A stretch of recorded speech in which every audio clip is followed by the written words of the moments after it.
Remarkable story in his own right. Radipole, ex-French horse, terrific stats at a mile, 6 starts, 3 wins, 3 placings. Form, okay, second at Seymour in the Cup, doesn't sound quite good enough, does it, for Radipole? And Richo, what about Windspell? He's an ex-New Zealander who has won over an extended trip. Is he going well enough? Well, the key is down in the handicap, because last start was weight for age, remember, at 58.5 kilos and in the worst part of the track. So forget that. Go on the run in the Turek where it had no luck at all. And now you get Craig Williams on board, who has certainly got something to prove today. So I think this could be one of the value runners in the race, in a race that is really tough to assess here. Come on, James. You're wearing a black shirt, mate. You need to really just blast out here. I am due, aren't I, Richo? Look, I've got nothing between Sovereign Nation and Shillelagh. They're both lightly weighted. They've both got electric turn of foot. I think they can both suck up behind them. If they don't go that quickly and they're close enough on the turn, they can sprint to the victory. Well, I've got a bit of a roughie here who I think has actually been backed in a little bit in All Our Roads, because I've been watching his recent runs. I have a feeling that he's really been targeting this race, and as everything in his preparation has been aimed towards it. Am I right? I think you're right. I think everyone is starting to support it, James. You're looking styling, my friend. Talking of styling, is Jared Middleton. Thanks, Richo. Yes, Francesca's tip there, All Our Roads. He could have got $18 on Wednesday with tab.com.au. It's now $9. But look, Tozen start and the bookies keeping this very safe indeed. He could have got $6.50 this morning. A-ring-a-dang, digga-digga-digga-dang, dang. A-ring-a-dang, digga-digga, as I swing to the old school funk. 94 bump, pop it in your trunk, and lay back and relax for a while as I kick it to the market. Yeah, huge betting race. Couple to come up. I thought Toss and Stardom would be the one to beat. Tom Melbourne, I question whether he really wants to win. Well, his record would suggest he doesn't particularly, but that could be a little bit unfair. Now, I'm still with All Our Roads, and Barrier 1, lightweight, ticks a lot of boxes. He's the hot horse. Let's go to Matt Hill for his call of the Kennedy Mile. Come along. Tibiani just bouncing around a shade. So the last one forward is Lucky Hustler. Darren Weir, Blake Shin, $8.50 to $9 on the VOPs.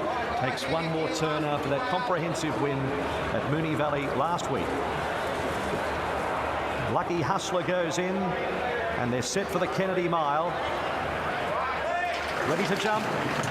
Gates crash, racing, Sosibon flops out, Lucky Hustler goes back to the end. All Our Roads began quickly and is the initial leader from Tom Melbourne, Radipole, Dibiani and Shillelagh 50 inside.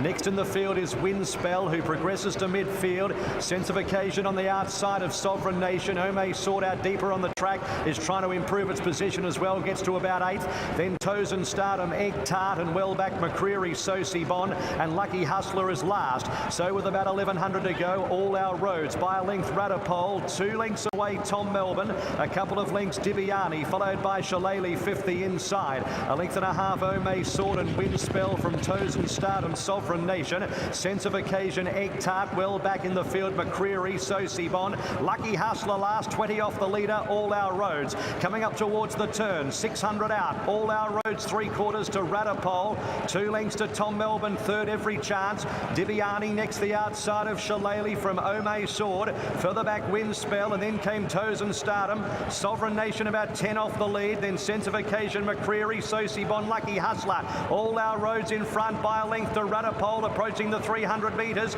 Tom Melbourne moves up on the outside, Shillelagh runs on, followed further back by Dibiani and Ome Sword. All Our Roads at the 200, Tom Melbourne and Shillelagh go together. Tom Melbourne kicks in the middle and Shillelagh stride for stride at the 100. Shillelagh gets its nose in front of Tom Melbourne. Shillelagh in front, hands and heels. Shillelagh from Tom Melbourne, second again. 3 lengths away, third. Windspell from All Our Roads, Radipole, then Ome Sword. Next, Sovereign Nation, Tozen Stardom, Sense of Occasion, Sosibon, Dibiani, McCreary and Lucky Hustler.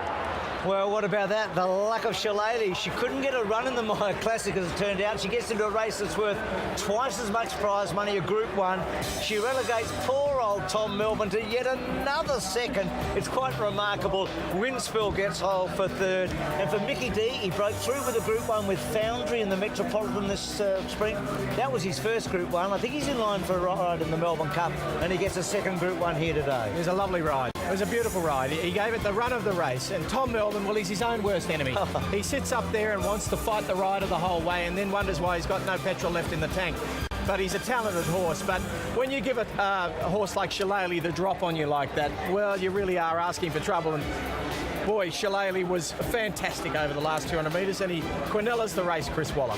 And the fourth, throw in all our roads for fourth, and that's an incredible training performance. Yes, when you've got 6 in it, it helps, I suppose. But no, the filly, like you say, unlucky to miss the run in the mire, but that's karma, isn't it? So let's go and find out from Mickey Dees. His first win ever on Derby Day. Well, Michael D, a Group 1 winner, the biggest carnival, that is all. How's that feel? Feels great, Dean. I just can't believe it, and I was very lucky to pick up the ride for Mr. Waller and the team. 52 kilos on her back, and never once in the race that I thought I wasn't going to get beat, because she just towed me everywhere I wanted to go, and yeah, it was too good. You nursed and nursed and nursed. You got on the back of Tom Melbourne, and that big spurt, she was third up. There was plenty of timing about her. Yeah, look, she's been racing well, and I was able to get on the back of the right horse, and he took me far enough into the race, and yeah, she just let down very good and was too tough in the end. Well, Group 1 in Melbourne, you beauty. Thank you. Well done, Chris. What an amazing amount of success you've had in recent times, mate, and a great performance there. Yeah, very good. Winning any race on Derby Day is special, and winning a Group 1 race is fantastic. And yeah, we've had a bit of luck in recent weeks, but it doesn't get any better than Derby Day. And I guess every state in Australia has got their iconic days, and Derby Day in Victoria, I won't say it's better than the Cox Plate, but it's right up there, and it's a fantastic overall day. And Shillelagh couldn't get into the mire, so this is a nice backup for double the money. Yeah, we might have won both races, though. That was the problem. But no, she's a good horse. She's gone to a new level this preparation, in my opinion, or for my stable she has, and she came to me from New Zealand in good form, and owned by Mr. Grace and his partner or wife, Mrs. Grace, in New Zealand. So it's a fantastic story. They're only about an hour up the road from me, from where I'm from, and one of my cousins actually works for him. So it's a very special win. A New Zealand connection. Young Michael D takes the winning ride, so he gets his second ever career Group 1, and you beat your stablemate in Tom Melbourne. Oh, poor Tom. Well, he'll get another chance. Look, Tom was a bit keen in the early stages, but gee, fought on bravely.